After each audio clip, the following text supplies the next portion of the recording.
This podcast is a member of the Place to Be Nation family. Visit us at placetobenation.com, the only place to be in your pop culture world.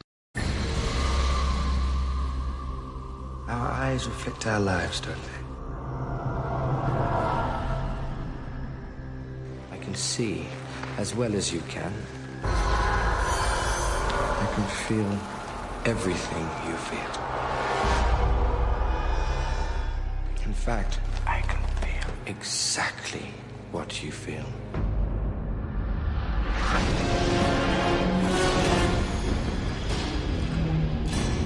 He said he's a mirror for me. I need to know where the hell he came from. The same blood runs through our veins. It was as if part of me had been stolen.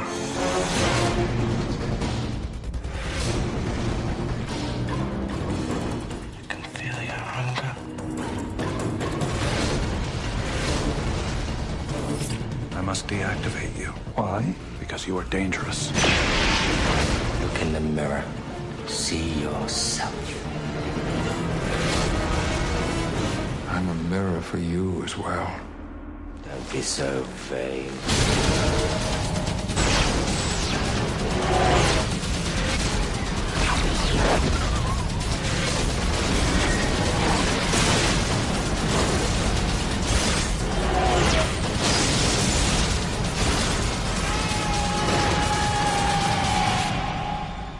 Set a course for Earth.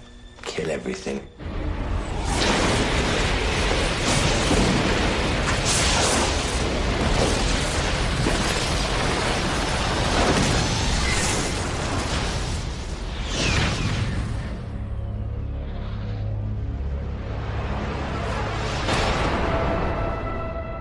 But the question is, do we really have to make a movie about it? Hello, everyone. Welcome back to our continuing series here on Pop Goes the Classics, here on the Place to Be Nation Pop feed of the Star Trek motion picture universe. We have reached the end, 10 of 10. And if you watch it, you'll think to yourself, why didn't we just stop at 9? And there's others that might actually like it. We take you to 2002 for the final movie of the 10-movie run, Star Trek Nemesis. All right, of course, I'm Scott Griscolo. Joining me as always, Tech. How's it going? Hi there. You've been looking forward to this one, haven't you? Oh, yeah. Like a root canal. You know what's funny, though? I feel like we look at all of them in different ways, whether it's to glow over them or trash them or find some type of pearl or a diamond in a pile of coal or whatever. And this one is interesting. Because yes, do we think it should have been made? Who knows? If it was made, did they make the right decisions behind the scenes in terms of structure? Was the story any good? We know the music was good, and of course, an epic moment involving an epic character took place in this movie as well. So again, we are 10 of 10. We have gone through the first 9. We have varying degrees of grades, and then we'll go through the grades at the end. So we have gone through 9 grades. You and I, sir, are not too far off. We have a couple of slots that are different, which is good. We like a little variety. But this one I have a feeling might be in the bottom 5. I think it's safe to say, but we'll see. So Nemesis came out on December 13th, 2002. So at this point in the TV universe, we are on the final year of Voyager, or it's already over. Oh, it's over. It ended in the spring, right? When this movie came out, we were in the middle of season 2 of Enterprise. Okay, so Enterprise, I was about to say that. Enterprise was already half over, and Voyager had finished in the spring, I think. No, Voyager ended in 2000, I think. I thought it was 7 years, 95 to 02. No? I thought so. Let's take a peek. I thought they were all 7 years except for... Voyager ended in May of 01. Oh, okay, May of 01. All right, so yeah. we split the difference. Yeah. Okay, so May of 01. So Voyager had been done for about a year and a half. And for a year and a half. And again, Star Trek Enterprise, a prequel series, was halfway through. Of course, this, for those that don't know, Star Trek Enterprise, the final show for a few years, was a prequel. The first Enterprise ever built.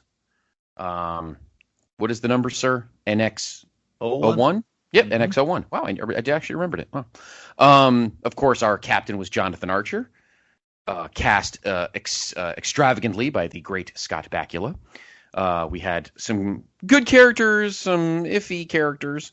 We did have our good friend Jeffrey back in another role. Yeah. Shran, which is pretty awesome. But we'll talk about Enterprise another day. The point is, obviously they were at the point where we weren't going to have any crossovers. I think it was evident, as great a show, as good a show, right, as Voyager was. With all due respect to Janeway and Harry and Tom, and the crew, they just weren't captivating enough to make movies with, right? The thing about Voyager was their story was told. They were the whole Lost in Space, for lack of a better term, of Star Trek, and that story gets told in the 7 seasons. I don't really know what you do with that crew with a movie unless you set it in the middle of the run, which I think would have been a little weird several years after the fact. So I don't even think Voyager was ever really a candidate for the big screen. Yeah, and I mean, honestly, let's be honest. I mean, let's be pretty subjective with our opinions. If DS9 was not going to get a movie, Voyager wasn't getting a movie. Yeah. Okay, because DS9's just better. So if they weren't going to get a movie, then Voyager wasn't. Having said that, it's now been, 9 years since Next Gen was off the air. It has been 4 years since the last movie, Insurrection. So it's the question is for the franchise for the brand as a whole, are they on fumes? Time will tell when we talk about this evening's movie. The Next Gen movies, as we've discussed, are have been up and down. Generations really doesn't count. That's a hybrid greatest hits. Pass off. First Contact was really, really great. Insurrection was really, really good. So the question is, what do we make of this one? It's a 4-year gap again. And we got a lot to talk about tonight because I'm not sure if the story was captivating enough. Or if decisions behind the scenes were smart enough as well. So the quick story is, the 24th century, the crew of the Enterprise E are forced to deal with a threat to the UFP from a clone of Captain Picard named Shinzon, who is taking control of the Romulan Star Empire in a coup d'etat. Of course, a coup d'etat.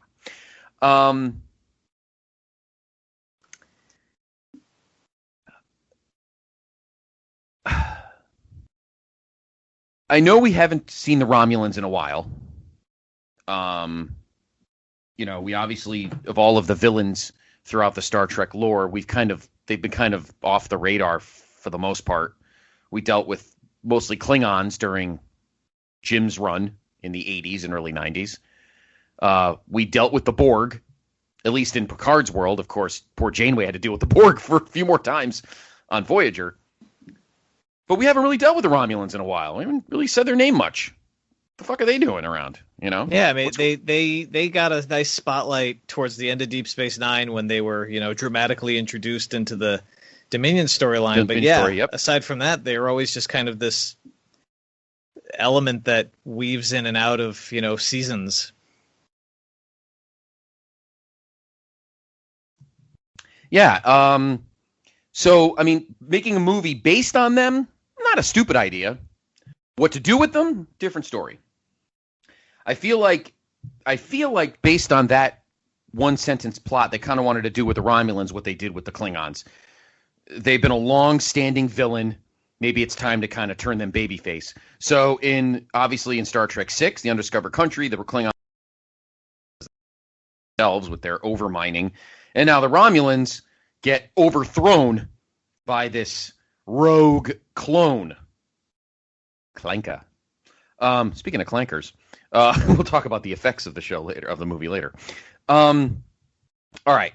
So do we get our good friend, the Frake, to direct a third straight movie? Or fourth straight movie? Third straight movie. Yeah, third straight movie. The answer is no, we don't. Jonathan Frakes does not direct Nemesis. Stuart Baird directs Nemesis. For those that don't know Stuart Baird, you're not the only one. So sure, there's a ton that haven't, because his directing credits are 2 movies.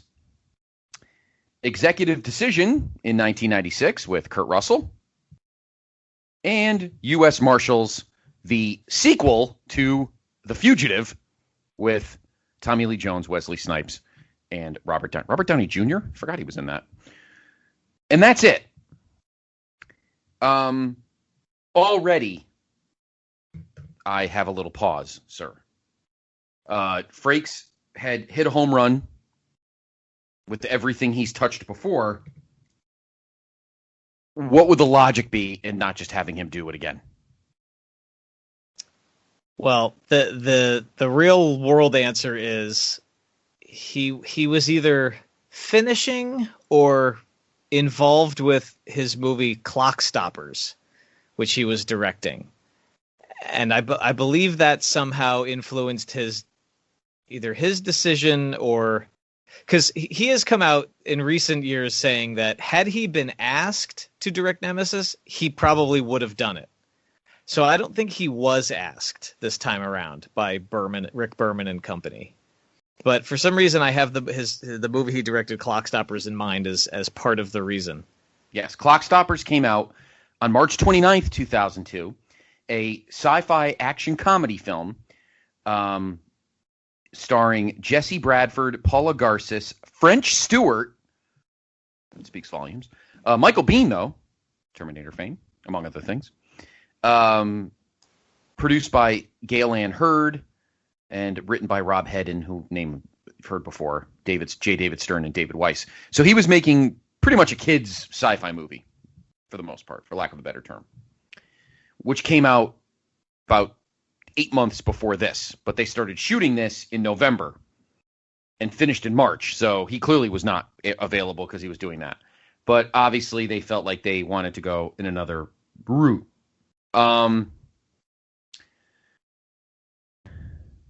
Well, when we get to the story, we could talk about, and the cat, we could talk about that. Everybody's back. Patrick Frakes in the movie, he's acting, but he's not doing anything behind the scenes. Brent, LeVar, Michael, Gates, Marina, they're all back. So they're fine. Of course, the big plot point with them is that finally, after the back and forth courting and bath shaving, etc., Mr. Riker and Deanna Troi now becomes Deanna Riker, and they get married. Which I guess, in the grand scheme of things, was probably. I'm sure they've shipped, to use that term, that old premillennial term. They shipped them for many years for fans, mostly female fans of Star Trek, of course. What were your thoughts on that? On kind of putting a bow on that now, almost 15-year story? I was always happy about it. You meet these characters and you're immediately introduced to the fact that, they used to be a couple, and they opted to allow each of them to focus on their Starfleet careers. And that, it's there at the very beginning. It's evident throughout the run of the series. It comes to the forefront specifically in the episode Second Chances, when Clone Riker shows up and he's still, under the impression that they're still a couple. But once the writers, whoever, realized that the characters were in a good place in terms of, I guess their careers and their relationship, they used the. I don't know if the intention was to use the stuff from Insurrection as a springboard to get us to this, where everybody not regresses, but kind of feels youthful from the MacGuffin of Insurrection. And you see Riker and Troy flirting, and the bath scene where she shaves him, and there's clearly something rekindled. And one of Riker's last lines in the movie is, "Do you think when we leave, our feelings will change?" And Worf, oddly enough, it's Worf who replies, "Your feelings never change. This place just let them out for some fresh air." So going off of that, they decided, hey, let's not just hit the reset button on this and make them go back to being friends and colleagues. Let's have them take that leap finally. And here we are. Yeah, I mean, like the first scene with our crew in this movie is their wedding. With everyone wearing waiter jackets. Yeah, those damn formal uniforms. Yeah, I didn't get that. Do you ever think that sometimes, I've always thought about this sometimes with certain Trek isms. I always feel like sometimes they kind of go overboard with the uniforms and try to be too cutesy footsy fartsy. Like, why can't they just wear nice outfits? Why do they have to? I mean, they literally look like they're serving, bacon wrapped scallops or something. There's nothing. Why don't they just wear their normal garb? I don't get what the white jacket. I mean, I don't know. That never made any sense to me. I feel like everybody went a little off the rails by having them all look like that. It just made no sense to me. Just me. Just a rant on jackets. So we continue with the casting. Of course, everybody's in it. But now we talk about our head villain. This Shinzon, the leader of the Riemann people, which is, of course, the opposite of the Romulans. And he's the one that takes over, and he is apparently the clone. Tom Hardy was a relative nobody, pretty much at this point. If you look at the disc 2 of the special edition DVD, or if you have the Blu-ray, it's the same disc. You see his audition video, and he's not bad. The question is, did they go too young? Originally, Jude Law was rumored for this role, but Stuart Baird specifically wanted an unknown.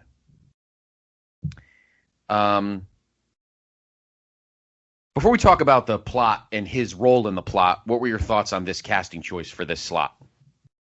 At the time, I had nothing to go on. Like you said, Tom Hardy was pretty much unheard of. I think the only high-profile movie he had been in or was about to be in was Black Hawk Down, but he's hardly even a main character. I mean, that movie's loaded with people anyway. But I think that's the only thing that I had seen his name anywhere on. So I had no preconceptions. I didn't know what to expect from this guy. All we knew going in, because they throw it out there for all of us, was that he was supposed to be a young Patrick Stewart, and I was like, all right, they threw some mild prosthetics on him to give him that kind of Patrick Stewart nose and such. But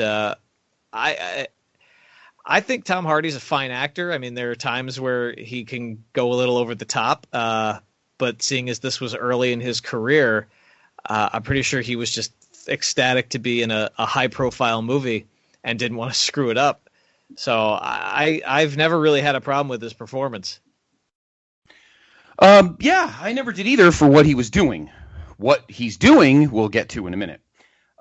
We do get some awesome actors in tons of prosthetics, like our favorite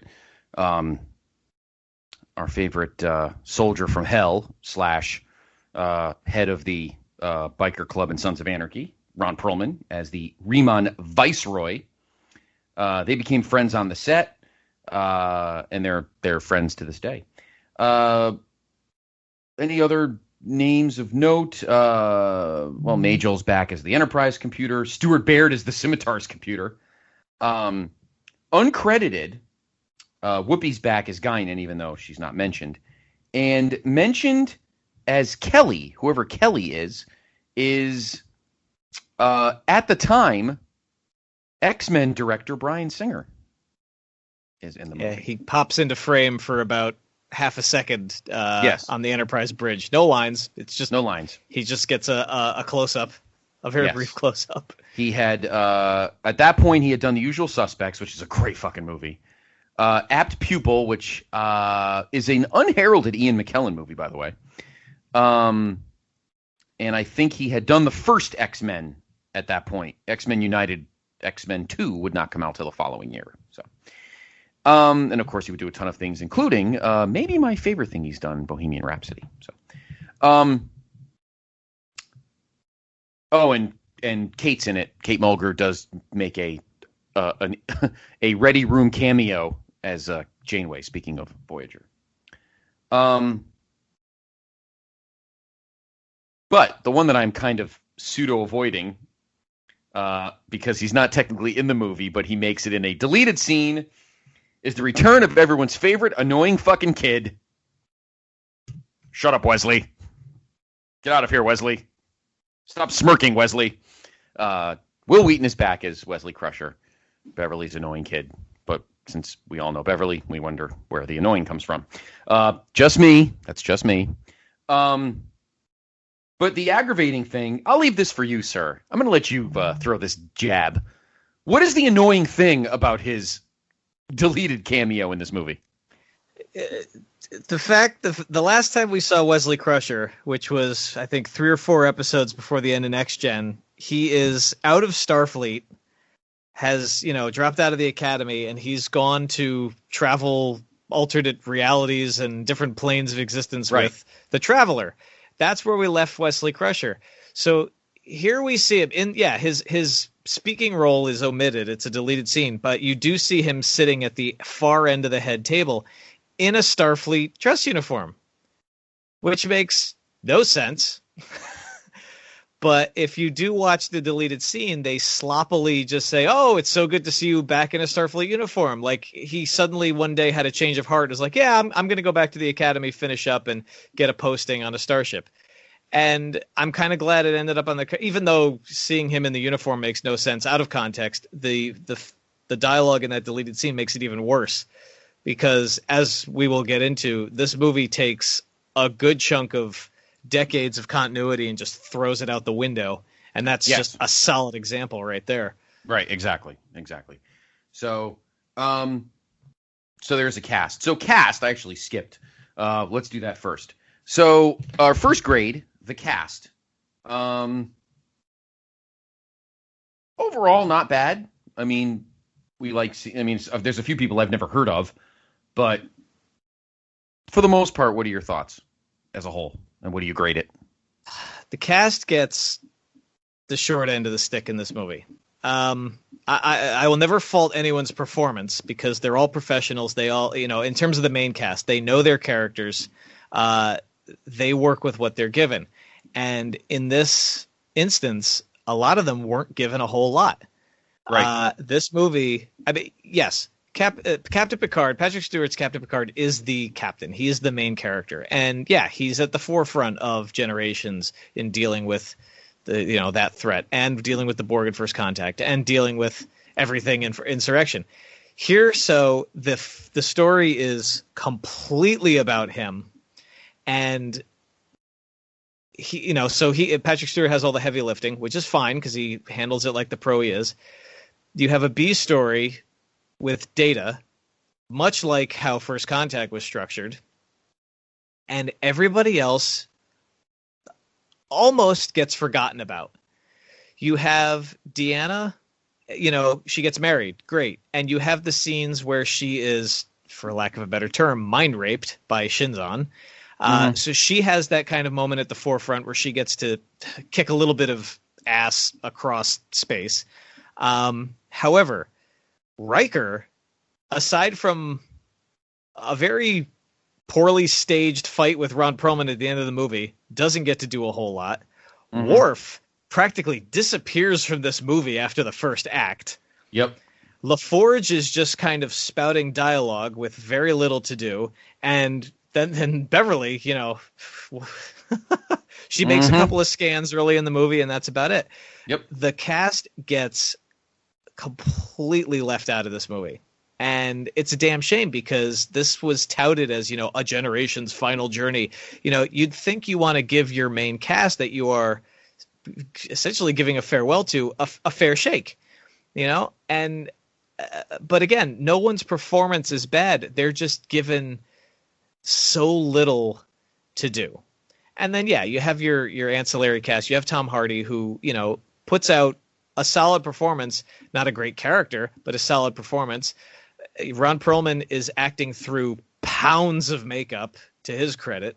You have Dina Meyer from, you know, Starship Troopers, who is a really cool character, Commander Dinatra, who should have been a bigger part of this movie and wasn't.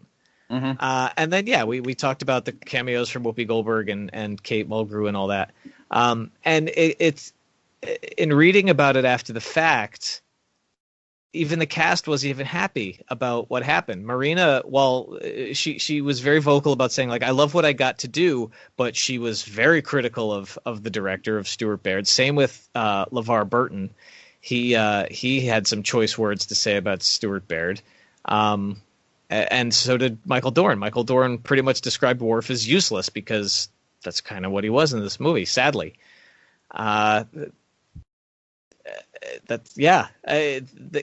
Again, not to repeat myself, but to repeat myself, the cast's performances are fine, but the cast is practically left out of their own movie.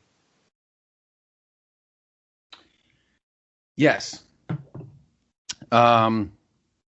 So would you say maybe a 7? Oh, right. No, I'd probably give it like a 4. Oof. Poor bastards. It's just all the good character moments of this movie were cut out of it. And you can see that on the deleted scenes. Like, there's a lot of scenes that are between characters, you know, dialogue scenes that emphasize who we know these people to be, and they got cut out. They opted for other things, which we'll get into. Yes, and we are obviously going to talk about a character because we say goodbye to him, but we're going to do that when we talk about the plot. I'm going to give the cast a 5. I'm going to give them the benefit of the doubt and give them an extra point, only to see. Shut up, Wesley. And as much as we'll talk about Tom Hardy's role in the film, his performance I actually kind of liked, so I'm okay with that. So I'll give it an extra point. I'll give it a 5. All right. So here's the story. I'll do it quickly. The Romulan Senate debates terms of peace. So they were kind of poaching from Star Trek VI, The Undiscovered Country, and the Romulans want to kind of bury the hatchet like the Klingons did 11 years earlier. Except they want to align with the Remons. They're a slave race of the Romulan Empire. A faction of the military supports this Shinzon. They're opposed to an alliance. After rejecting the notion, everybody in the room is disintegrated. Okay. Meanwhile, we have the wedding. They discover an energy reading on a planet near the Romulan neutral zone. Picard, Worf, and Data land on the planet and discover the remnants of an android resembling Data named B4. The crew deduce it to be an earlier version of Data. Duh. The Enterprise goes on a diplomatic mission to see Romulus, find out what the fuck's going on. On arrival, and this is where I'm going to have an issue, and not for the reason you think, they learn Shinzon is a clone of Picard, secretly created by the Romulans to plant a high-ranking spy into the Federation. The project was abandoned when Shinzon was a kid, and he was left on Remus to just rot as a slave. As after many years, Shinzon grew and gained respect and constructed his big flagship, Scimitar, which is a pretty cool name, actually. The Enterprise discovered that Scimitar is producing low levels of deadly Thalaron radiation. There are also unexpected attempts to communicate with the Enterprise computers, and Shinzon himself violates Troy's mind through the telepathy of his Riemann Viceroy. So yes, mind raping. Crusher discovers that Shinzon's aging rapidly because of the process used to clone him, and the only possible means to stop it is a transfusion of Picard's blood. Shinzon kidnaps Picard and B4, having planted the android on the nearby planet as a lure. Not lore, lure. Sorry, I had to make that joke. Data reveals he swapped places with B4 and rescues Picard. They have now seen enough of Scimitar to know that Shinzon plans to use the warship to invade the Federation using the Thalaron radiation generator to eradicate all life. They brawl back and forth. They cripple the ships, yada, yada. But, of course, the big moment at the end, Data, with the transporters damaged, Shinzon gets killed. Data leaps the distance between the two ships equipped with an emergency transporter, beaming Picard off, but then sacrificing himself to destroy the generator and the ship with it. So, yes, everyone, kind of like when Spock stuck his hand in the nuclear soup in Star Trek II, Data thought of many instead of one. The crew mourn Data, and the surviving Romulan commander offers them their gratitude for saving the Empire. Picard bids farewell to Riker, who finally, after all these years, decides to become a captain, and he will command the Titan. Picard meets with B4 and discovers that before he boarded the Scimitar, Data downloaded the engrams of his neutral net into B4. As B4 starts singing Blue Skies, a song Data sang at Riker and Troy's wedding, Picard leaves B4's quarters, smiling. Okay.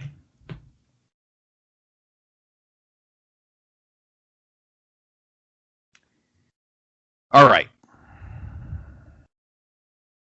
Give me your thoughts on just the story in general, and then I'm going to ask you a question that's different than what you're thinking about why I'm not a fan of this plot. But go ahead. I would like to open with a quote from Sir Patrick Stewart.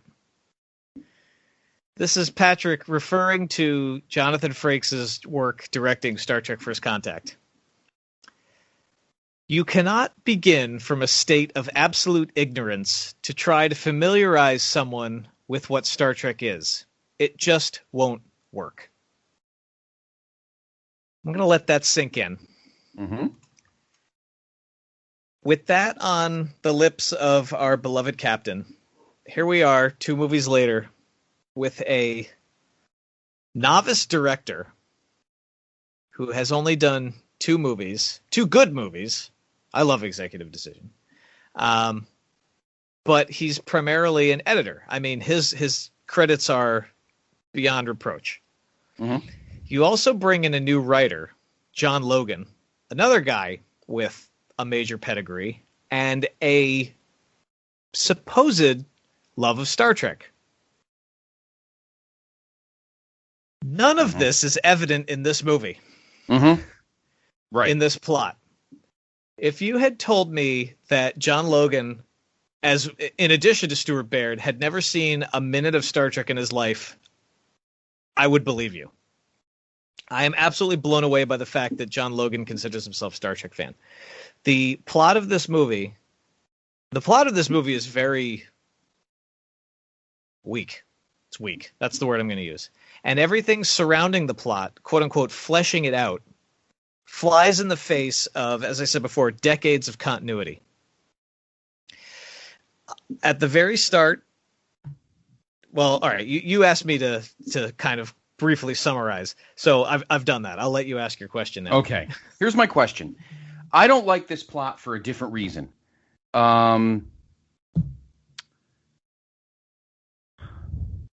We always talk about, in the original series cast, about my favorite captain ever, of course, Mr. James Tiberius Kirk. But not every movie was about him. The first movie, not about him. The second movie, definitely about him. Third movie, not about him. Fourth movie, not about him. Fifth movie, not about him. Sixth movie, sort of about him. Seventh movie, he's only in it at the end and the beginning. But in three next-gen movies, 2 of the 3, Picard is the linchpin of the plot. I get he's the captain. I understand that, of course. First Contact makes sense because his storyline with the Borg is arguably one of the greatest in the history of the franchise in terms of television. Having said that, I feel like an insurrection was not about him, even though he was, telling off the admiral and then trying to mack the hot girl on the planet. But that's fine. He was trying to be a little Kirkish, and he was doing okay. I feel like they shoehorned a Picard-led storyline when you probably didn't really need one. Couldn't we just have the Romulan situation without needing a Picard clone? I feel like, why couldn't Shinzon just have been the bad guy? Why did they have to like stick a schnoz on him and make him look like Picard as a baby? I find that made no sense and was thoroughly unnecessary. And this is not a knock on Patrick or Picard as a character. I love Picard. I'm not favoring anybody and saying, well, Jim should have got more movies like that. That's not what I'm saying at all. What I'm saying is the plot would have been a lot better if Shinzon wasn't like this cloned sociopath and was kind of like a Khan-ish kind of, because it's kind of like Khan where he got screwed and then banished, and now he's coming back to get his vengeance, which is kind of similar to what Khan did to a certain extent, except Shinzon was obviously more equipped and in a better position of power than Khan was found by happenstance more than anything else. What are your thoughts on that? Could they have made this movie without needing to like shoehorn the Picard part of it in there? Like he had to be a clone of the captain instead of just being a bad guy. Like I feel like that was unnecessary. Yes. The all the motivation from what I've read and heard over the years, the motivation to make this movie was all unnecessary. When Insurrection ended and talk started about the next movie, they were going to do kind of a follow-up to say Picard has to go home or go back to Earth and kind of root out this corrupt element in the Federation, which is hinted at in Insurrection. That they're willing to just, displace these people because we want what they have. That could have been a compelling movie, done right. Instead, they opted to go this way, and somebody somewhere said, oh, we need to give Picard his Khan. And if you go back, you'll hear part of this discussion in our First Contact episode. They already did that. Yeah. The Borg are his Khan. Yes. It's his Nemesis, for lack of a better term, that is established in the series, and you follow up with it in a very good, well-done film. Correct. And they did that. And here we are, several years later, and they're going, oh, we need to do this for him. Completely forgetting the fact that they did. And they did it well. And having done it well with what had already been established, they were now forced to create something from scratch. And the result, it's unearned, it's unwarranted, and it comes out of nowhere. Yep. Let me break it down for you before you go. Let me just get this out of my head. I'm gonna actually confirm and support your analysis by saying, for those that say, well, the Borg is Picard's Klingons, like Kirk is to the Klingons what Picard is to the Borg. Yeah, but Picard's Khan is the Queen. Like he has a special. Think about it. The Klingons didn't have a bona fide leader per se. You know what I mean? Like for all these years, there wasn't a face of the Klingons. It was just the Klingons, and Kirk just hated the whole race, the whole species, the whole lot of them. But you didn't have a face of the Klingons. Khan was not a Klingon. He was a genetically created specimen. With Kirk is very personal. Whereas the Klingons to Kirk were just these guys that wanted to take over the world. They were the intergalactic Russians since they were created during the Cold War. With Picard, the Borg as a unit are Picard's Klingons. But the Borg are not his Khan. His Khan is the Queen. Because unlike Kirk, Picard had a face of the Borg. The Queen. Expertly played, of course, by Alice Krige. And Susanna Thompson on Voyager. Right? Yeah, Voyager. Correct, Voyager. And Ollie's mom. So, yes, he did have a Khan. The Queen. Because he had a personal thing with her. She took his freedom. Yes, unlike Kirk, the Borg Queen and the Borg are connected. So you have the race or the species that's Picard's battling, and his single nemesis, again, no pun intended, is the same race. Whereas with Kirk, you had the Klingons as a whole, but you had Khan as his personal, his personal war, but different species. Unlike here. So to back your statement up, yes, he did have his Khan. It was the Queen. Not even just the Borg, but the Queen. Because their thing was personal, because she took it upon herself as the face of the species of the Borg to violate him and turn him into one of them. So no, this was unnecessary. You are 100% right. Absolutely. I give this plot a 3. I had it at 4, only because as weak as it is, I understand what they tried to do. Because, like I said before, they put Picard and they put Data at the forefront, and they treated the written structure of this movie like an episode, where they wrote 2 parallel storylines, an A and a B storyline, which connect, and many times on the show, you'd have 2 separate storylines, but would somehow share a theme or whatever. This is about Picard and Shinzon, and Data and B4. And that whole duality, I guess. Right. Yeah.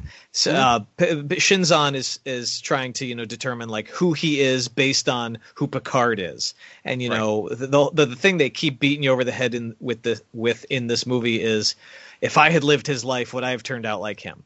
And then that's the same thing with B4 and Data. Data looks at B4 and goes, we're just the same. We're roughly the same age, but he evolved so differently than I.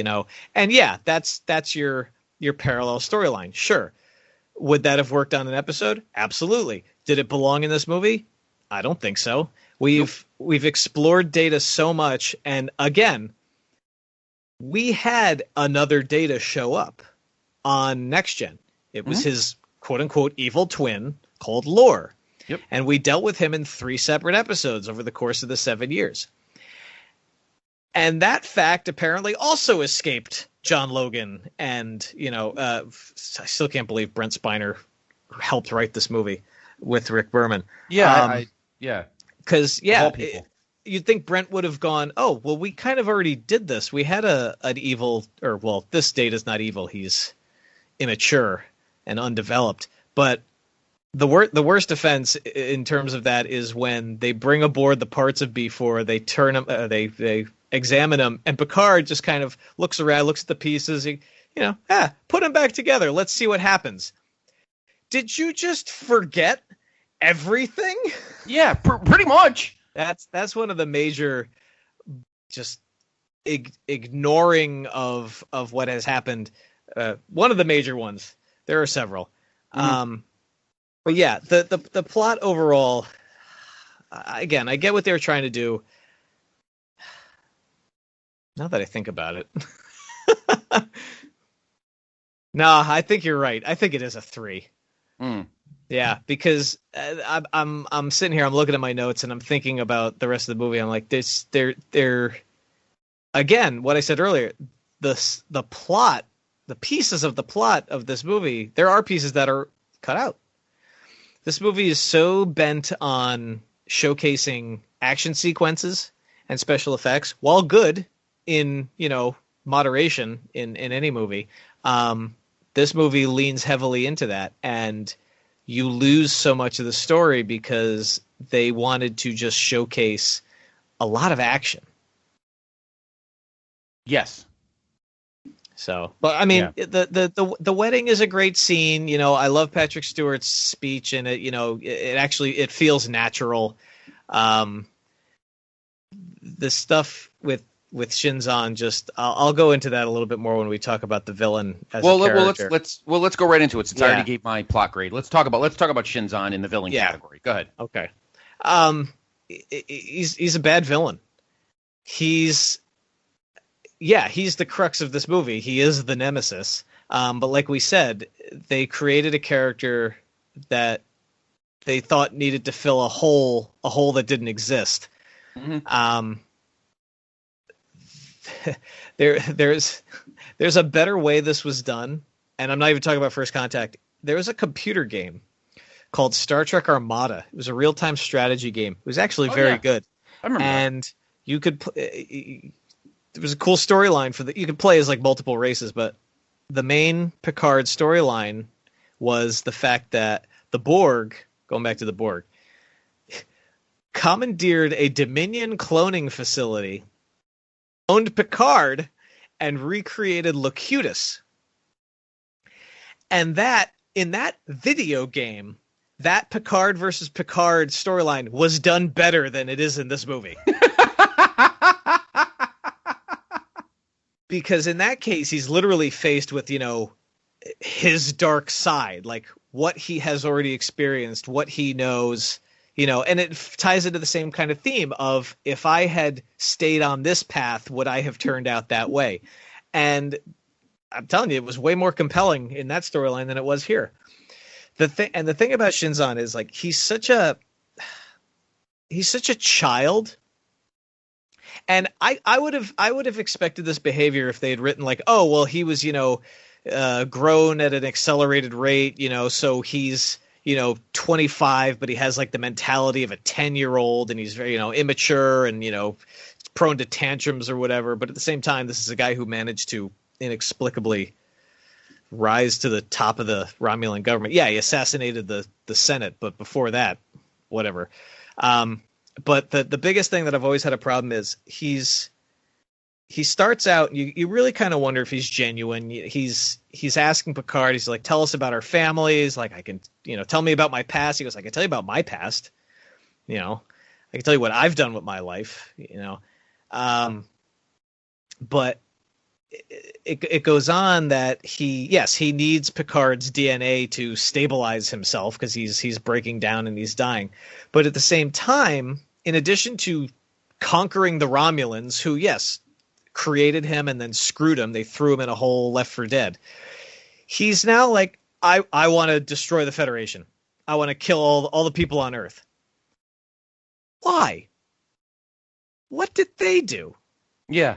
I mean, it makes a lot more sense that he would rise to power and like wipe out the Romulans, or want to wipe out the Romulans, and a new age for the Reman, people who had been stepped on for generations.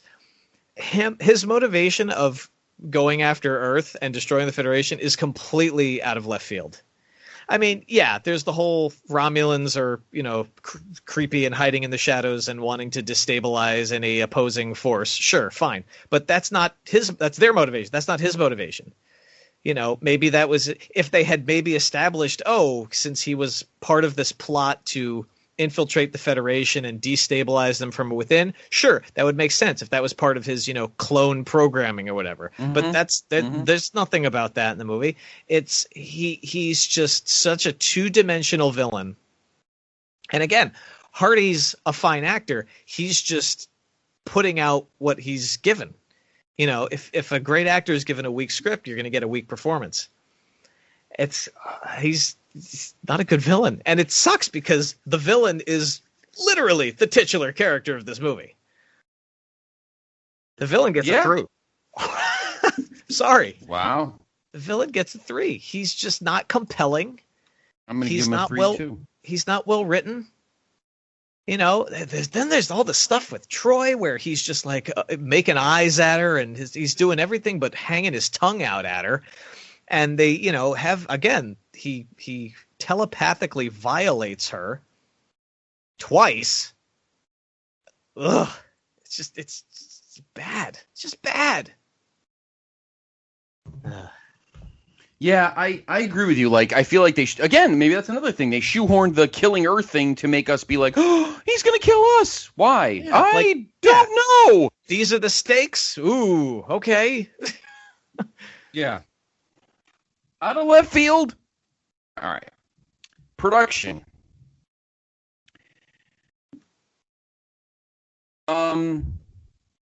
we talk about directing performance. Frakes was 2 for 2 in his 2. He was amazing in First Contact. He was great with Insurrection, and he's acknowledged that he could have tweaked it, made it a little better, but I still think it's a great movie. It's, you know me, I'll always have a soft spot for Insurrection. Was really, and you alluded to it a little earlier on, was the other movie really the reason he didn't come back?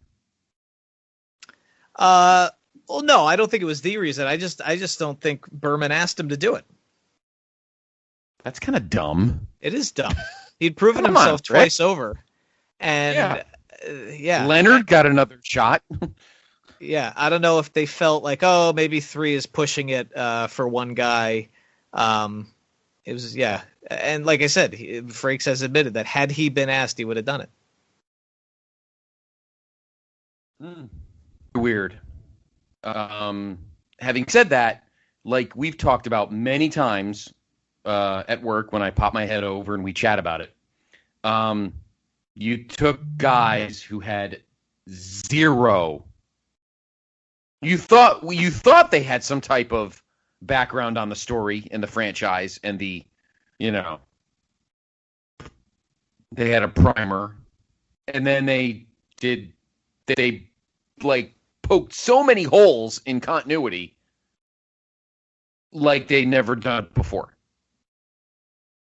You know? Mm-hmm. So that hurts, but we've already belabored that point.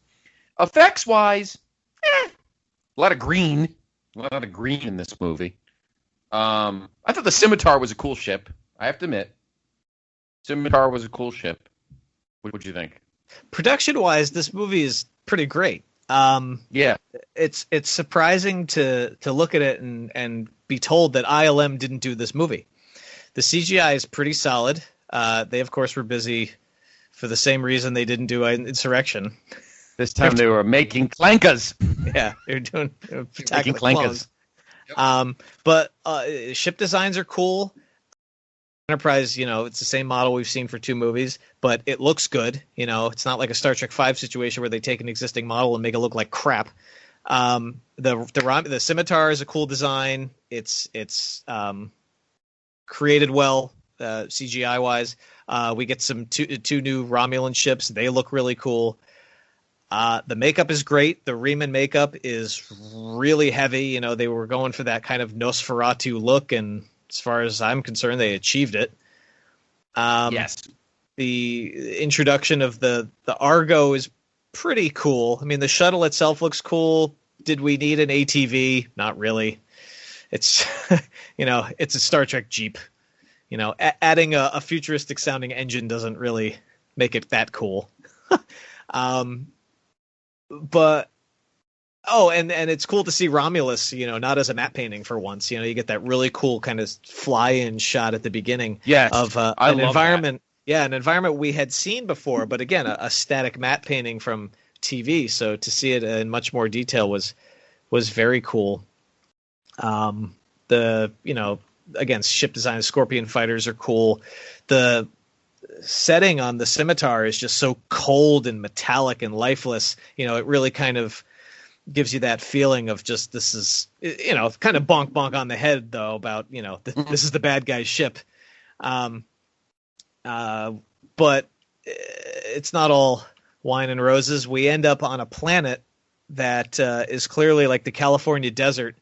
Like, well, how do we make this an alien planet? I don't know. Put a sepia filter and blow out the exposure. That'll make it look alien, right? Yeah. I also need, not to belabor the point, but that's another egregious knock on the continuity is they just land. They say this planet is pre-warp, therefore not eligible for first contact procedures, and they just land on this planet, start tooling around in a Jeep, and then open fire on these bulldog people in their you know, dune buggies. Again, another complete disregard of everything we've seen before. But I digress. I don't know if this counts. Yeah, I guess this counts as production. It may count as cast, but I'm going to say it. at the Riker Troy wedding, yes, the head table is our crew, and sitting in the amongst the guests is Guinan. Sure, there are about 40 people at that wedding, and we don't know who any of them are. Correct. I think it was Marina. No, it was Gates McFadden. Gates McFadden said, "Wouldn't it be cool if the guests at the Riker Troy wedding were all people that you'd seen on Next Gen, and maybe other ancillary Star Trek characters?" Yes, that would have been amazing and perfect. Instead, you've populated this very important milestone in these characters' lives with extras. Pretty much. You threw about a dozen of them in Starfleet uniforms. Did they serve on the Enterprise? I don't know. You'd think, shit, Reg Barkley should have been there for at least, right. somebody else familiar. Sure, Guinan makes sense, but I mean, it's just a bunch of randos. Big time. There's a rumor. Remember we watched it? Oh, God. I forgot what it was. I think it's on Trek Culture on YouTube. They were talking about, like, unexpected cameos. And they thought that if you look closely, what's her name came back? Fuck, I can't think of her name now. You know who I'm talking about. Vash? Vash. No. Yeah, she was more Vash. of a Picard's fling. No, not Vash. Not Vash. Not what's her face. No, not Vash. God damn it, I can't think of her fucking race. Fuck. Was she on an episode?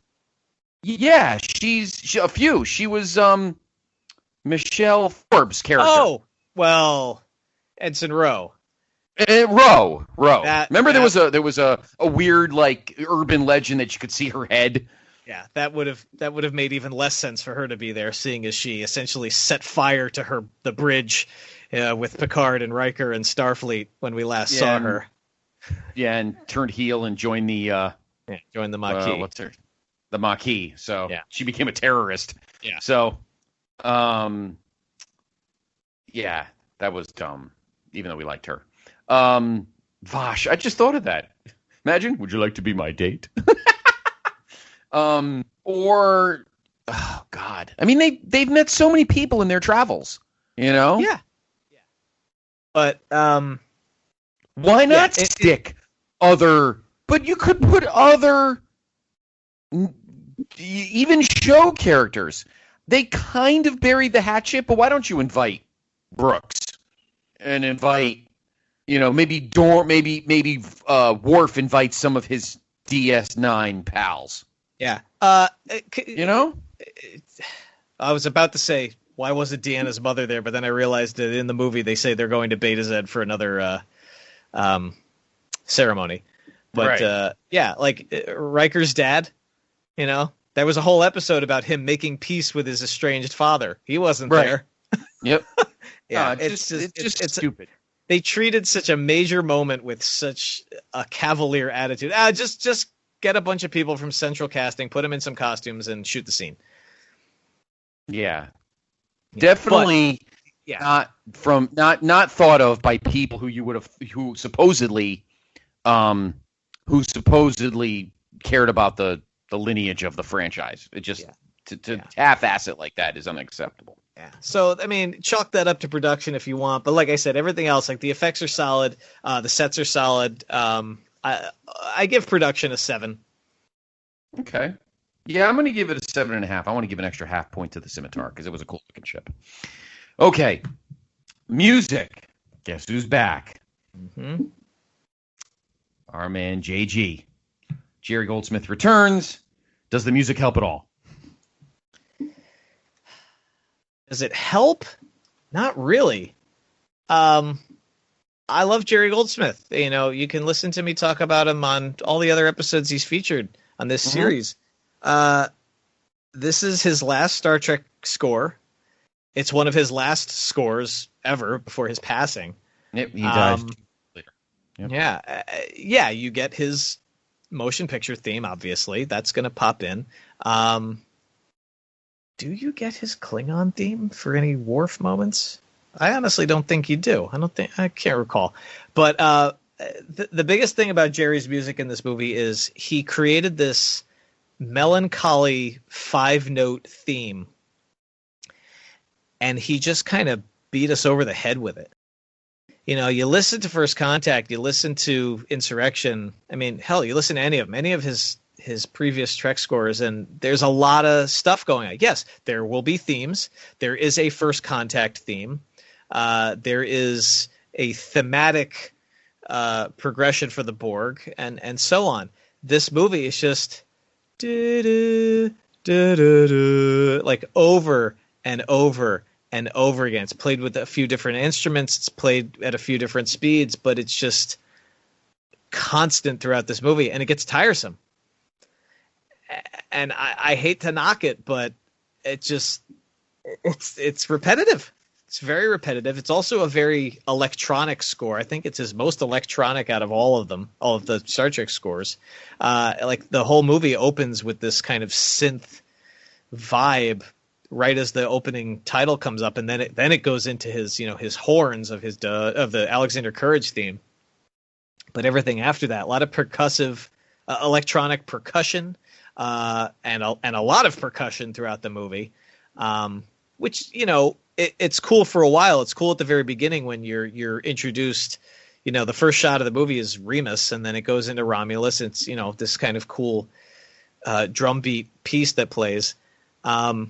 I think the best piece in the movie is when Picard and Data escape in the Scorpion fighter, because it's this very kind of frantic music that plays as they're flying through corridors and banging into bulkheads and everything. It's really cool. And I think the people who designed the DVD menu thought so as well, because that's the music that's used on pretty much all the menus. One of the high points, though, is at the very end when the Enterprise, after getting the snot beat out of it, is back in dry dock at Earth, and he gets to reprise his Enterprise theme from the motion picture, the piece that plays when Kirk and Scotty are approaching the Enterprise for the first time. I love that piece. It's the exact same orchestration. It's beautiful. And then, I don't know if this is Jerry's fault. No, it isn't. It isn't. When they're at the wedding, again, going back to this damn wedding, while they're dancing, like just at the reception before Data starts singing Blue Skies, there is the most absurd muzak playing. It sounds like what you would hear in a freaking dentist's office. And it's apparently, according to the credits, it's called Riker's Strut, and it's by a fellow by the name of Mike Lang. And I'm like, really? You couldn't afford a second song? I mean, yeah, they got Blue Skies and had that played. Brent Spiner sings it and Jerry plays it a little bit of the score in the score. I'm like, you couldn't have sprung for one more popular song. But overall, for going back to Jerry's score, it's not his best. In fact, of his 5, I think I will put it 5th of his Star Trek scores. Oh, wow. Like I said, it's a very repetitive theme. Doesn't really branch out much beyond that. And his basic next gen or motion picture / next gen theme. I gotta give him a 6 on this one. 6. Okay, I'm gonna give him a 6 too. Okay, so 3, 4, 3, 7, 6, 7, 10, 17, 23 for you, and I did 3, 5, 3, 7.5, 6. Me and my halves. 8, 11, 18.5. 24.5. I actually like it a 1.5 more than you. That doesn't say much because it still stinks, but I actually have a tie at the bottom. All right. On a side note, I just want to. I'm going to cross the streams for a minute. How many nominations? We're going to mention this now because he did pass away 2 years later. How many Academy Awards do you think that was Jerry nominated for Best Original Score? Take a guess. Nominations? Yeah, not wins. He only won once. Nominations. It's like Is he like 18 or 19? Something like that. He was nominated for 1, 2, 3, 4, 5, 6, 7, 8, 9, 10, 11, 12, 13, 14, 15, 16, 17. Oh, that was and close. a Best Original Song. He won. He was nominated for. It just makes me laugh. I don't know why this made me laugh, but he was nominated for Freud in 1962, 65, A Patch of Blue. We want to talk about Jerry for a minute because again, he did pass away 2 years later. 66 for The Sand Pebbles. 68 for the original Planet of the Apes. 1970 for Patton, and that soundtrack is fucking amazing. It's also an amazing movie. So yeah, you'll hear it in others of his scores. You'll hear it in The Burbs, and you'll hear it in Small Soldiers. Pretty much. 1973 Papillon, another good movie. 1974 Chinatown, another good movie.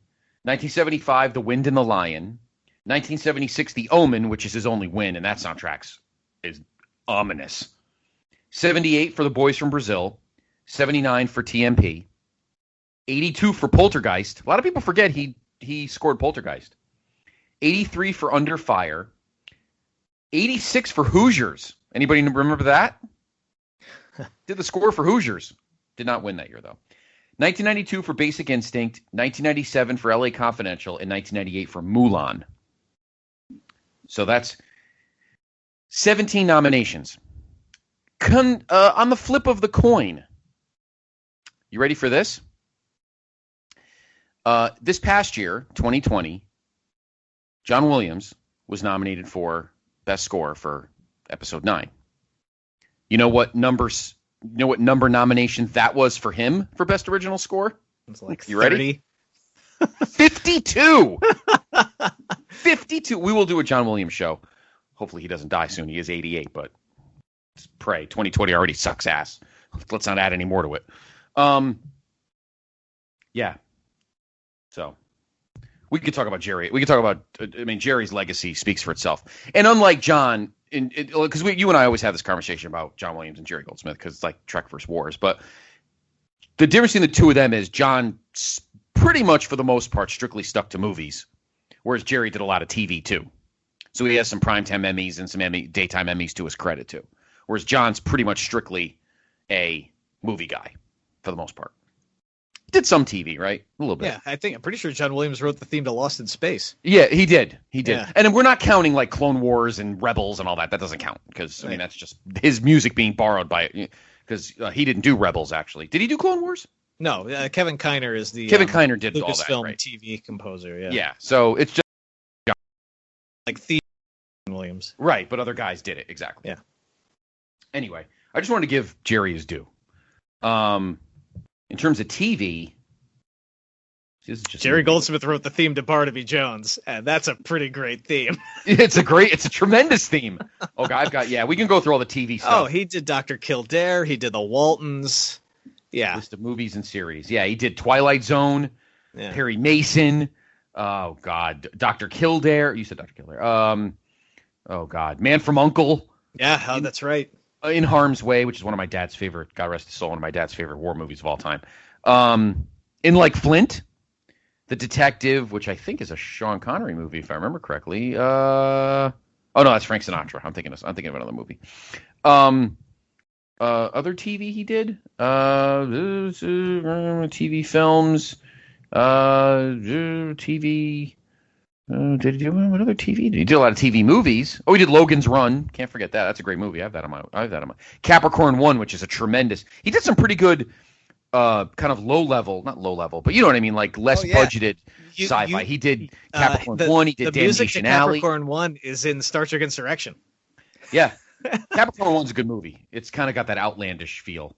Damnation Alley, good post-apocalypse stuff. He did the second Omen too, actually. And Alien. The same year he did TMP. Yep. He did Alien too. Oh, and he did Magic. If anybody's just on a side note, if anybody wants to see a truly chilling horror movie, Magic. It's got Anthony Hopkins. It's about a killer puppet. I'm not joking. You may think it's not like Grover or Elmo. Believe me, it is chilling. If you want a good, solid, early Anthony Hopkins movie, magic, and Jerry did the music for it, and it is chilling, to say it again. Anyway, okay, time to finally do the list. All right, sir. Before we recount, there was one actual plot point from Nemesis that we glossed over. Oh, we did? Yes. That I just want to mention, I guess, Sure. honorable mention. Data dies at the end of this movie. Yes. Well, I guess, yeah, you said that in the plot recap. We did kind of say it. Yeah, we did kind of say it. I didn't really, no, but say something, because we didn't really accentuate it or highlight it. So, yeah, I mean, it is like, to me, it's just like Spock swirling the nuclear soup in the second movie. So. It's a major plot point that was brought about mainly because Brent Spiner felt he was getting too old to play the character, like he was visibly aging. And I'm pretty sure if you ask any Star Trek fan, nobody cared about that. They no, not at all. Happy if he continued playing, to the point where, spoiler alert, Brent Spiner reprised his role as Data on Star Trek Picard season 1 earlier this year. So he did. Take that reasoning how you will. Yeah. But it is a very, cool moment where he literally says goodbye to Picard, and he sacrifices himself, and the wake they have is very somber. I always the touch point for me in that scene is LeVar Burton, because Geordie LaForge is Data's best friend, and there's this shot of LeVar. He has his glass of wine in his hand, and his head is just down, and he's not saying anything, and it speaks volumes in silence. And on a personal note, I will admit this with no embarrassment, I sobbed like a child in the theater when Data died. Sure, why not? To the point where I'm sitting there, I'm bawling, I'm in tears. The last 10 minutes of the movie is playing out. That scene where they're raising a glass to Data is playing out, and Riker tells the anecdote. He's like, "Oh, when I first met Data, he was on the holodeck. He was trying to whistle. It was one of the funniest things I've ever heard." And there's this pause. He goes, "I can't remember what the tune was," and the rest of the movie plays out, however long, 7, 8, 10 minutes, whatever. As soon as the credits start to roll, I just, amid my tears, because I'm still crying, I just yell out, "It was Pop Goes the Weasel." I was holding that in from the moment he said it, and I was like, "Oh, I was a wreck. I was an absolute wreck when that movie ended." That is actually hilarious. Yeah. Not surprising, and no, you have every right to feel that way. No problem with that at all. Yeah, no, I didn't want to gloss over it, but obviously, the difference between, obviously they get Spock back, so it doesn't have that gravitas to it, because Spock comes back, but Data, who knows? But again, as we discussed, Data does come back. Yeah, 20 years later, they figured out a way to give him a proper send-off. Yes. So it is now time for the final grades. We have every movie. We've put together our grading system, and since you might have forgotten, sir, because I've been writing them down. You may have forgotten. Maybe you've forgotten what stuff you have. Oh, absolutely. So that's and I wanted you to, because I wanted you to see what your final totals were. Okay, so here we go. Tech's top 10. On a side note, another tangent before we begin. I'm looking at some other stuff Jerry did. Man, let's not disrespect Jerry. Let's not forget the greatness. Jerry, look, John's resume is fucking ridiculous, and it deserves to be. But Jerry did. And this is just the 80s. He did Omen. He did all 3 Omens, by the way, and they're all great. And I love Omen 3, The Final Conflict. I mentioned Outland a minute ago. He did the music for that too. He did the first Poltergeist. He did The Secret of Nim, which is a fantastic animated movie, by the way. He did 3 Rambos. He did Psycho 2, which is actually a great sequel, even though many people think they shouldn't have done one. But he did Gremlins. Isn't it funny? John did Superman and Jerry did Supergirl. He did, and for all that movie's shortcomings, the score is not one of them. No, the score is amazing. That movie has one hell of an earworm theme. That'll get in your head for a day. Yes, it will. He did Inner Space, good movie. Oh, yeah. If it was a Joe Dante movie, Jerry Goldsmith did the score. Yeah, pretty much. Guaranteed. The Burbs, you said The Burbs. He did Leviathan, which is a good movie, and Warlock. Plus a ton of other stuff in the 90s. You know, we did Total Recall. Yeah, he did. The second Gremlins, Joe Dante. Yep. The Russia House. He did the first Mummy movie. Yes, he Steven did. Summers. Basic Instinct cracks me up that he did that. Rudy. Oh, hell yes. For our dads. First Night, which is a great movie because it led to a great vampire TV series. Wait, and whoa. Or am I confused? You are crossing your wires majorly, Am my I crossing friend. my wires? You're that's thinking the of- other First Night. I'm thinking of Demon Night. No. You're thinking of Forever Night, Oh, Forever Night. the TV That's right. series. First Night is the Sean Connery King Arthur movie. King Arthur movie. Yes, it is. I don't know what the fuck I was thinking. Forever Night is the. You know who was in that? Rick Springfield was in the movie. Then they made that Forever. Then they made the spam. I don't know what the fuck. Wow. I have Sean Connery on my mind. I wonder why. Okay, never mind. I think it's the weather here. I think it crossed my Wi-Fi. Okay. Here we go. Here is your top 10. Here's how Tech ranked the 10 movies of the original Star Trek motion picture universe. At number 10, with a final grade of 23, Nemesis. Are you stunned? No. At number 9, with a grade of 25, Star Trek V, The Final Frontier. I think the chat will be very happy to know that you didn't think his movie was the worst.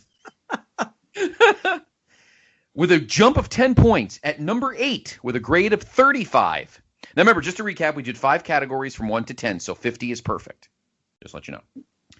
At number 8 with a grade of 35, Insurrection. At number 7 with a grade of 36, The Motion Picture. At number 6 with a grade of 38.5, Generations. At number 5, with a grade of 39, The Voyage Home, otherwise known as Save the Whales. At number 4, with a grade of 42, The Search for Spock. Do you feel vindicated that we've made that movie, that got that movie so high? Oh, yeah. At number 3, with a grade of 44, The Undiscovered Country. Did you think you would end up grading it that high? I did. Yeah. Okay. I love that movie. That is Oh, my I know you love that movie, as do I. But I wasn't sure if it would end up being that high. I just wasn't sure. Oh yeah, that movie's got so much going for it. Oh, it's amazing. You listen to that episode. Yeah, it's great. You'll hear us talk about it. At number 2, with a grade of 48, 2 points shy of a perfect score, The Wrath of Khan. And at number 1, with a grade of 48.5, First Contact. So as anticipated, and I knew it, First Contact is your favorite Star Trek movie of all time. Correct. All right. Here's mine. At number 10, a tie at 24.5 between Nemesis and The Final Frontier. So their slots are the same, but since I graded Nemesis a 1.5 higher than you, and I graded Nemesis a 1.5 higher than you, and I graded Frontier a 0.5 point lower than you, they end up tied for 10th. So that's 10 and 9 combined. At number 8, with a grade of 37.5. Let me make sure I did that math right. Hold on. 13, 16.5. Sorry. With a grade of 34.5, Motion Picture. So I have that 8th. You had it 7th. Next, with a grade of 37.5, Save the Whales. So I had it considerably. I had a little bit lower than you did. Next, with a grade of 38.5, Insurrection, which I knew would be considerably higher than you. So 3.5 points. With a grade of 39, First Contact. So not nearly as high as yours, but still pretty damn good. Next, with a grade of 40.5, Generations. You're probably like, are you fucking serious? I am. Crazy, right? Next, with a grade of 43, Search for Spock. Next, with a grade of 48.5, First Contact. Wait, did I do that wrong? Oh, wait a minute. Hold on. I did that wrong. Let me scratch that. Let me do that again. I missed a movie here. Hold on. So, okay. That's 10. Sorry, trying to wing it. Didn't work out that way. 10, then 8. Got that right. 7. Okay, so 6. This is Generations. Okay, so Generations was the grade of 39. Okay. So Generations was 6th with a grade of 39, not First Contact. I did that wrong. Then with a grade of 40.5 is Generations. No. Undiscovered Country with a grade of 40.5.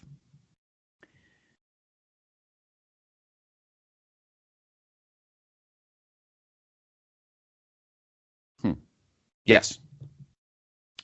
Then in third, with a grade of 43, Search for Spock. At number 2, with a grade of 48.5, First Contact. And finally, number 1, a half point shy of a perfect movie, 49.5, The Wrath of Khan. And where'd I drop that half point? The cast. I'm trying to remember why. Listen to the episode and find out why. So for the most part, we're relatively close. I knew that we'd have those two movies as 1 and 2, and I think we both realized that we'd have them flip-flopped, and that's fine because they're both amazing. So, as we conclude our journey, sir,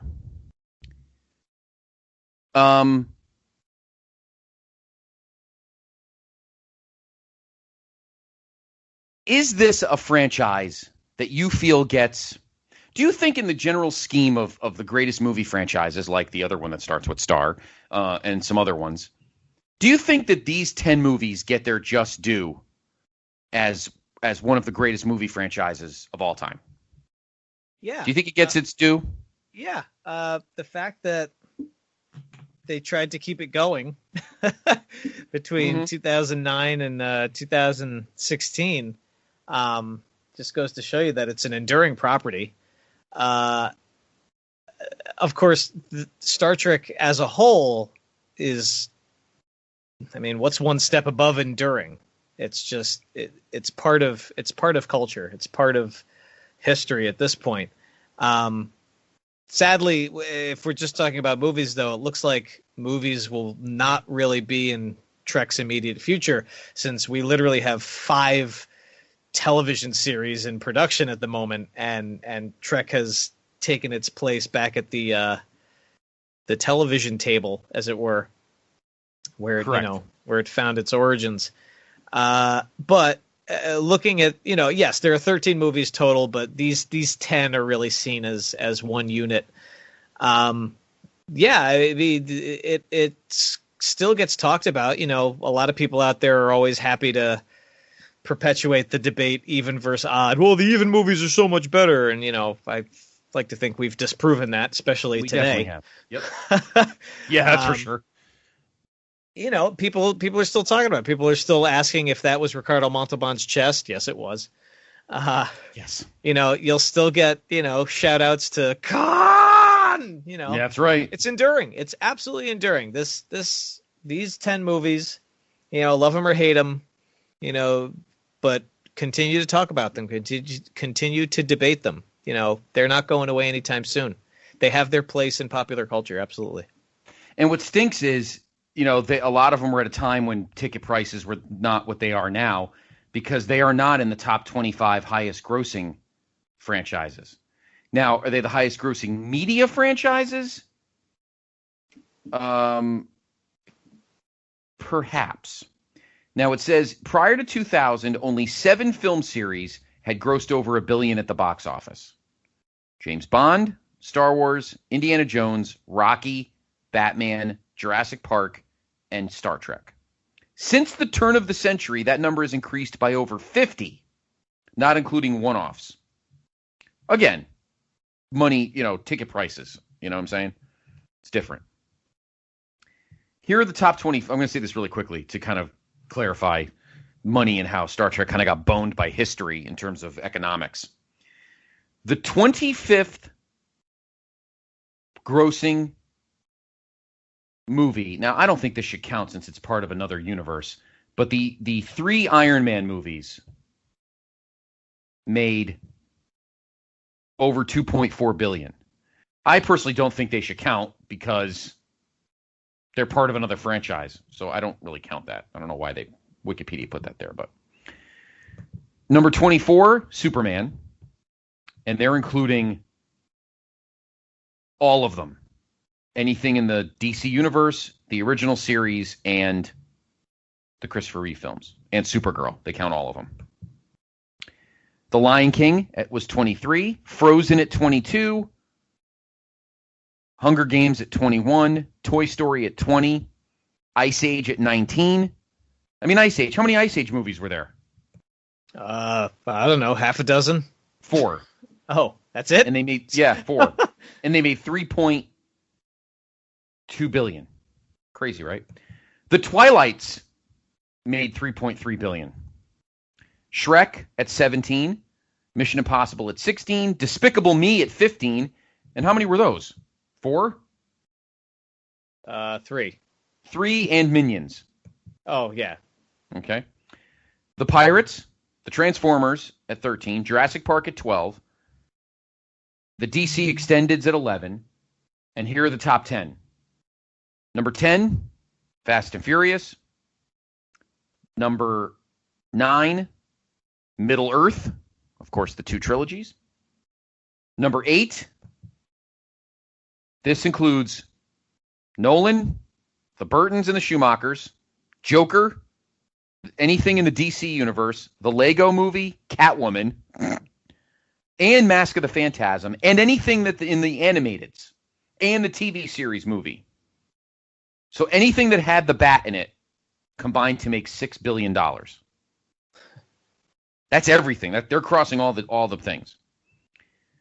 X-Men 7th, Bond 6th, Spider-Man 5th, Avengers 4th, Wizarding World 3rd, so of course all the Harrys and the 2 other ones, Star Wars 2nd, and MCU 1st.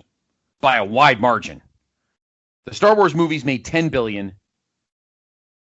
The MCU's made $22 billion. And it tells you how much money the MCU's made when their sub movies actually made the list too. That's crazy. That should not be indicative of the fact that the Star Trek movie franchise deserves a ton of respect for being good movies.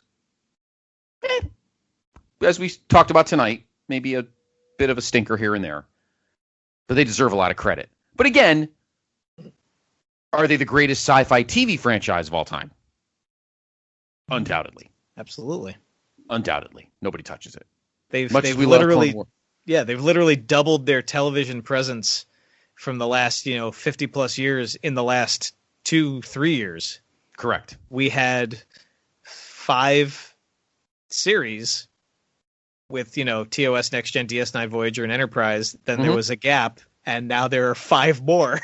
Yep. Currently in production. 3 going and 2 coming. Yep. Right? Am I right? Yeah. Yeah. We have Disco. That's our nickname for Discovery. Picard. Lower Decks. God, I can't wait for that to come back. And then we have the Pike series.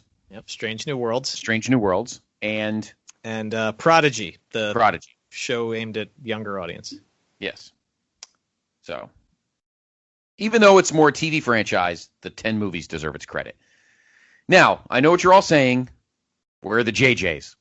Tech and I are going to do the JJs, but we couldn't grade those. That's just not fair. To try to grade those with the same as these. You're talking different money, different story, acting's different. Forget the fucking effects. I mean, you're talking about a different universe. we were not going to, that wouldn't have been fair to these 10 movies to try to grade the JJs in that. So we're not going to grade those. We will do them, though. So you will see us do the 09 movie. Why am I blanking? I almost said Heart of Darkness, Into Darkness, and, of course, Beyond. So we will get there. Hey, man, what a fun run. That was awesome. Absolutely. Tremendous as always. Any chance to talk about the Trek movies, Exactly. As evidenced by the last 10 episodes, I will jump Yes, exactly, on it. yeah. As usual, where can everyone find you? Oh, well, if you're so inclined, you can find me on Twitter at Hal Dameron, HALDAMERON, or on Instagram at Technicolor T3K NIKOLOR. There you go. Of course, you can find me on Twitter at PTB Podfather, and you can follow the brand at Place to Be Nation, where we pimp everything here on the Pop feed, and of course the feed that I handle, the Place to Be Wrestling Network, and of course our two sister and brother feeds, the Jenny Position and the North-South Podcast Connection Podcast. I always do that to JR. Tech, always a pleasure. We'll be back, everyone. We don't know what we're going to do next, but we'll do the JJs. But what other franchises will we do? There's so many things I'm looking at on my shelf. But stay tuned. They will come. And no prosthetic noses either. We miss you, Data. So long.